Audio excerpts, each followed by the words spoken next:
Psikologi itu main terus di kepala kita tuh. Dan hari ini, Assalamualaikum warahmatullahi wabarakatuh. Malas. Jadi nerangin sesuatu yang dangkal itu kan mesti angkat lagi. Lu bisa mikir nggak itu? Lu terus deh. Jadi Rocky Gerung itu seperti seseorang Cassandra paradoks, ya kan? Oke. Yang diucapkan bisa terjadi gitu. Tadi disebutkan oleh Bung Herlambang dari internal perlu diklarifikasi oleh Bung Andi Azwan. Langsung megang mic, silakan Bang. Terima kasih Bang Aiman. Pertama-tama kita ini apresiasi sekali kepada teman-teman kita, saudara-saudara kita ya, yang mengatakan adalah relawan Prabowo sejati. Relawan Prabowo sejati. Artinya ada relawan Prabowo yang tidak sejati. Nah, jadi begini. Siapakah itu? Kami relawan Jokowi dari dulu ya selalu tegak lurus. Apa kata Pak Jokowi? Ketika Prabowo Gibran menjadi satu pasangan, disitulah kita tidak mengatakan bahwa kita relawan Jokowi. Kita adalah relawan Prabowo Gibran. Kita meninggalkan entitas itu melebur menjadi satu yang namanya Prabowo Gibran itu. Karena kita mempunyai tujuan yang satu, bagaimana kita bersama-sama memenangkan pasangan ini gitu loh. Bukan hanya Pak Prabowo, tapi dengan Mas Gibran juga. Jadi entitas kita bahwasanya bahwa harus Jokowi tidak. Setelah Pak Jokowi menginstruksikan kepada kita semua, kita fokus bagaimana pemenangan Pak Prabowo Gibran tahun 2024 itu, ya. Kemudian kan juga 2 periode yang digaungkan oleh Pak Jokowi kepada kita semua. Ini untuk relawan. Artinya apa? Relawan itu tetap fokus bahwasanya sekarang itu adalah bukan Jokowi. Adalah sekarang ini adalah presidennya Prabowo dan wapresnya adalah Mas Gibran. Relawan fokus untuk bekerja mensukseskan program-programnya dari Pak Prabowo dan Mas Gibran, dan juga nanti bersama-sama ya relawan dari Pak Prabowo yang dikatakan sejati itu, ya. Jadi intinya itu. Nah, sebetulnya saya mau agak tergelitik Mas Iman ya, menanggapi ide Jokowisasi tadi gitu. Dejokowisasi. Iya, kan saya katakan membersihkan Jokowi itu. Kan? Orang-orang Jokowi. Orang-orang Jokowi itu. Dia juga lupa kan kalau Pak Prabowo juga bagian dari Pak Jokowi kan kemarin itu.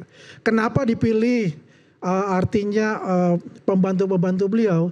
Itu karena beliau sudah secara pribadi sudah mengenal siapa-siapa orang yang bisa bekerja sama dengan beliau di kabinet sebelumnya. Itulah yang terjadi. Setelah itu jelas adalah ada KPI-nya. Kalau misalnya Pak Prabowo mengatakan tidak cocok dengan ini, silakan, gitu kan. Kalau kita bicara lagi mengenai demegawatisasi misalnya, tapi dia tidak disebutkan itu kan.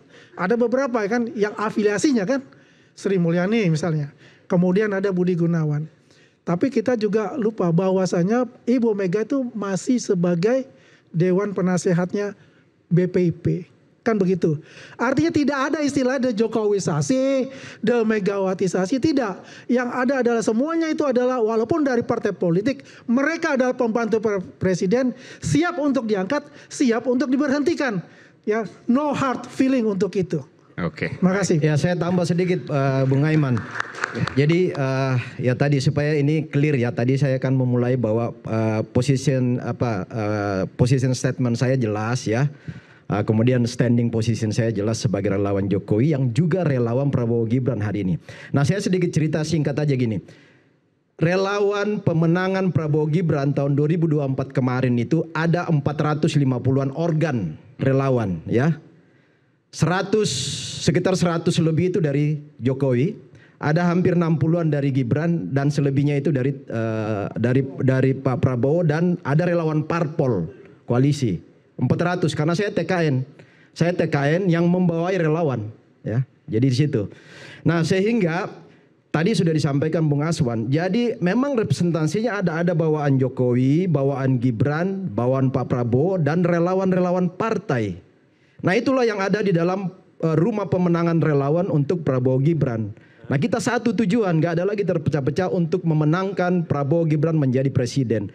Bahwa dulu misalnya relawan ini berhadap-hadapan ketika Pilpres 2014, 2019, itu kan dalam politik itu tidak ada kawan dan lawan yang abadi kan. Ketika kita punya kepentingan yang sama, maka ini akan menyatu dalam satu wadah menjadi tim pemenangan Prabowo Gibran. Tetapi bahwa identitas kami masing-masing ada, ya tetap seperti ini. Kami Bara JP, Bung Azwan ada dari Prabowo Mania, Jokowi Mania, sorry. Sudah sekarang bertransformasinya itu Rumah Juang Prabowo. Rumah Juang Prabowo. Kemudian dari teman-teman yang dari Prabowo juga tetap ada. Nah, tetapi kepentingan kita tetap sama. Bahkan Pak Jokowi tadi sudah sampaikan, menangkan dan support program Prabowo Gibran sampai 2029. Kalau itu diterima rakyat secara baik, maka perjuangkan 2 periode Prabowo Gibran. Itu clear dari Pak Jokowi. Jadi nggak ada tadi gipwi nggak ada. Nggak ada gipwi. Jadi itu tadi hipotesa dan tawaran Bung Rocky Gerung itu saya bilang itu sudah tereliminasi dengan realitas itu. Maka tadi Anda katakan itu bagian dari Jokowi fobia yang dibentuk. Iya. Maksudnya gimana? Jadi gini, setiap kali Pak Jokowi tampil atau misalnya menyampaikan statement yang sebenarnya sangat normatif, itu selalu diinterpretasi bahwa itu ada langkah-langkah Jokowi sebagai politik. monster misalnya. Ya, seperti sebagai monster, sebagai langkah-langkah politik kekinian, lalu kemudian ada skenario politik yang akan disampaikan Pak Jokowi, padahal itu semua normatif. Instruksi secara internal kepada relawan Jokowi untuk membantu Prabowo Gibran di arus bawah ya, di arus bawah nih. Karena relawan ini kan representasi masyarakat yang membangun satu community di luar parpol ya. Oke. Karena relawan ini tidak ada dalam undang-undang. Intinya bahwa tadi apa yang disampaikan oleh Bung Rocky itu bagian itu nggak mungkin, mustahil, meskipun secara undang-undang bisa, tapi secara etik dan nilai Pak Jokowi Pak Jokowi nggak akan melakukan dan itu. Dan kami relawan akan tidak menyupport dan bahkan kita melawan itu kalau itu terjadi. Oke, luar biasa. Clear. Statement kami clear. Luar biasa. Oke. Kemarin waktu Prabowo Gibran Anda mendukung? Prabowo Gibran. Putusan 90 itu. Anda mendukung? Iya. Prabowo Gibran jelas itu. Putusan 90 Anda mendukung? Prabowo Gibran jelas. Ya, jadi gini, itu tadi yang saya katakan. Anak-anak bangsa ini harus diajar untuk patuh pada setiap keputusan hukum di Republik ini. Bahwa dalam proses keputusannya ada dinamika yang terjadi itu wajar-wajar aja. Tetapi begitu ketokan palu kita harus hormat. Tidak ada satupun anak bangsa yang bisa melawan keputusan politik. Tapi Gibran Jokowi 2009 Anda pasti menolak. Bara JP, semua. Apa tadi? Prabowo Gibran? Bukan, Gibran Jokowi 2029. Kami akan lawan kalau itu terjadi. Bahkan dan itu Pak Jokowi tidak akan mungkin menyetujui itu juga. Bang Iman, Mas Iman, 1000% tidak akan terjadi. Oke, baik. Rocky. 1000%. Saya masih ada yang agak sedikit sebelum ganjal. Bung Rocky, Bung. Soalnya kan kalau kita dengar Bung Andi sama Bung Bung David itu 2 cluenya tuh. Satu adalah Gibran tuh diajak Pak Prabowo. Ya kan? Iya. 2, kalau bukan karena Gibran, belum tentu Pak Prabowo menang. Itu cluenya kan. Saya mau tanya nih ke Bung ini. Bung Andi. Bukan. Oh, Bung Herlambang. Bung Herlambang. Anda setuju nggak itu? Yang ngajak Pak Prabowo satu kan cluenya kita selalu tanpa dengar Mas Gibran nggak akan menang. Selalu dengar dari relawan Pak Jokowi itu 2 ini. Satu, yang ngajak Jokowi Gibran itu adalah Pak Prabowo. Yang kedua, kalau bukan karena Gibran, belum tentu Prabowo menang. Anda setuju 2 poin itu, Mas Herlambang? Singkat aja jawabannya. Antara setuju dan tidak setuju tentu harus dibuktikan dalam arti kata begini ya. Yang mengajak Gibran itu katanya Prabowo. Iya. Itu selalu diungkapkan dan bahkan sudah ada juga yang mengatakan itu adalah orang dekatnya sendiri. Tapi itu benar. Nah, kebenarannya kita tidak pernah tahu. Pak Prabowo yang menyampaikan itu. Ya. Nah, itu kebenarannya tidak tahu. Tapi tentunya dalam hal ini Prabowo punya hitung-hitungan politik tersendiri. Dalam arti kata sebagai mantan Pangkostrat tentu punya strategi. Kan begitu. Nah makanya kami ini waktu itu relawan sempat menolak. Menolak Mas Gibran? Betul. Oke. Nah, cuma Anda sempat menolak waktu itu? Oh iya, relawan sempat bentuknya menolak. Bentuknya penolakannya waktu itu? Karena relawan Prabowo menolak karena memang kita merasa belum saatnya. Negara yang sebesar ini ya dipimpin oleh yang belum berpengalaman. Ya, itu pendapat kita waktu itu. Dan kemudian Anda akhirnya mendukung, apa yang membuat itu berubah? Kenapa kami berubah? Apapun, karena tujuan kita adalah menjadikan Prabowo presiden dan itu keputusan kita terima. Dan sampai sekarang pun Anda menolak untuk menyebutkan Prabowo Gibran hanya Prabowo saja. Ya, kemarin Kenapa? pun makanya kita ada apel kebangsaan, ya, membangun bangsa dan negara bersama Prabowo di atas kebenaran. Oke. Itu jelas. Kenapa nggak pernah nyebut Mas Gibran? Begini, ya, kami semua punya prinsip, ya, punya prinsip dalam arti kata begini. Mungkin sebagai kingnya akal sehat, ya, rajanya akal sehat, kami tentu berpikir, ya, kita ini manusia kan memang kelebihan kita adalah akal sehat. Nah, bermainlah dengan akal sehat, ya. Bagaimana, ya, saya ini dulu pernah jadi partai untuk menjadi ketua dari tingkat kelurahan, kecamatan, wali kota, sampai DPP, ya, itu melalui proses. Ya, bagaimana kita memimpin suatu organisasi tanpa pengalaman. Nah, itu, jadi kita pakai akal sehat aja lah. Jadi teman-teman ini mengedepankan akal sehat. Alasannya, saya rasa nggak perlu dijelaskan, kita semua paham kok. Kita semua paham, tapi itulah politik. Kembali, yang namanya politik, 1 tambah 1 belum tentu 2. Semua bisa berubah. Dan kami tegak lurus dengan Prabowo, tujuan kami menjadikan Prabowo presiden. Bedanya relawan Prabowo dengan relawan yang lain. Relawan Prabowo pada saat Prabowo jadi presiden, kami tidak berpikir macam-macam, tidak ingin mengganggu, silakan. Karena dulu Prabowo pernah mengatakan bahwa negara kita ini begitu beragam, ya, begitu banyak kepentingan. Nah, bayangkan dengan begitu banyaknya kepentingan, Prabowo harus mengakomodir semua kepentingan.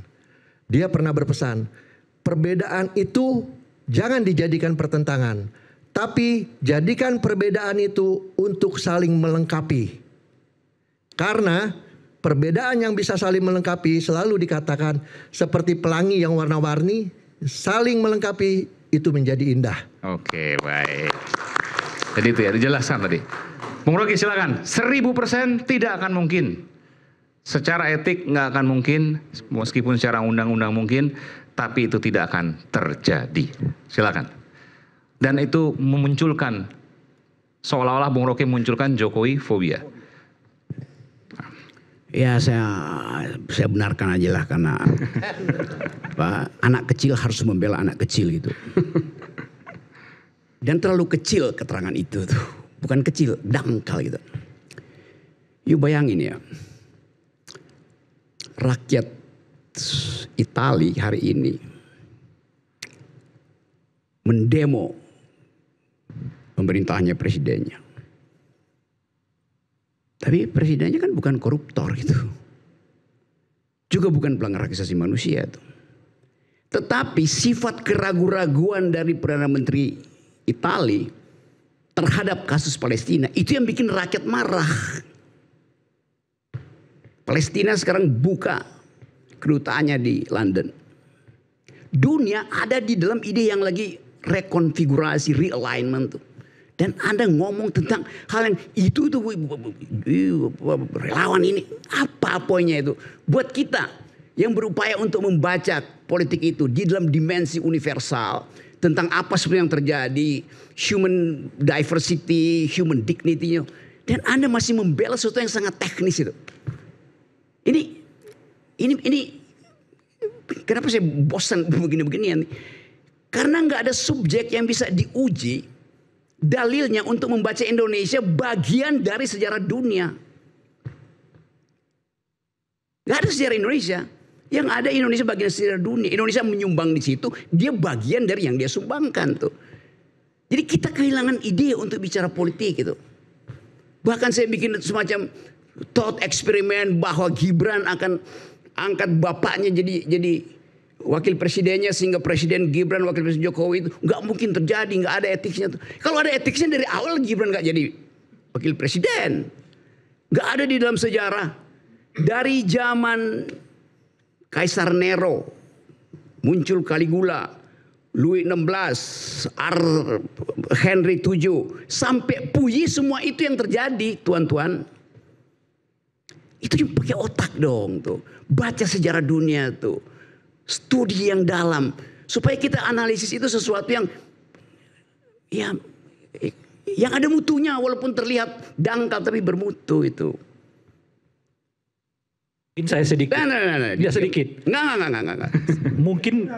Mungkin kawan-kawan ini mau mengatakan demokrasi kita ini dengan sendirinya akan menghambat kemungkinan situasi itu terjadi gitu. Gini ya, di dalam sejarah Yunani itu ada seorang perempuan namanya Cassandra. Tahu namanya Cassandra? Saya terangin nih supaya pernah dengar namanya Cassandra Paradox. Nggak ada yang tahu. Cassandra ini seorang perempuan yang oleh dewa-dewi di Gunung Olympus kasih dia keberanian, kecerdasan untuk memprediksi. Tapi sekaligus dia dikutuk bahwa semua yang dia ucapkan tidak akan satupun rakyat percaya. Sejarah Indonesia juga begitu. Mana ada yang pernah berpikir bahwa Tunggul Ametung akan ditusuk berkelahi dengan Ken Arok segala macam. Jadi ilmu pengetahuan itu ada metodenya tuh. Bukan bertahan pada kedangkalan, nggak bakal terjadi. Apa poinnya di situ tuh? Karena tidak ingin melihat itu atau takut melihat itu terjadi. Psikologi itu main terus di kepala kita tuh. Dan hari ini Assalamualaikum warahmatullahi wabarakatuh. Malas. Jadi nerangin sesuatu yang dangkal itu kan mesti angkat lagi. Lu bisa mikir nggak itu? Lu terus deh. Jadi Rocky Gerung itu seperti seseorang Cassandra Paradox. Ya kan? Oke. Yang diucapkan bisa terjadi gitu. Muat secara psikologis. Waalaikumsalam warahmatullahi wabarakatuh. Oke. Kita kembali saat lagi tetap bersama kami di Rakyat Bersuara. Oke. Saya Rocky.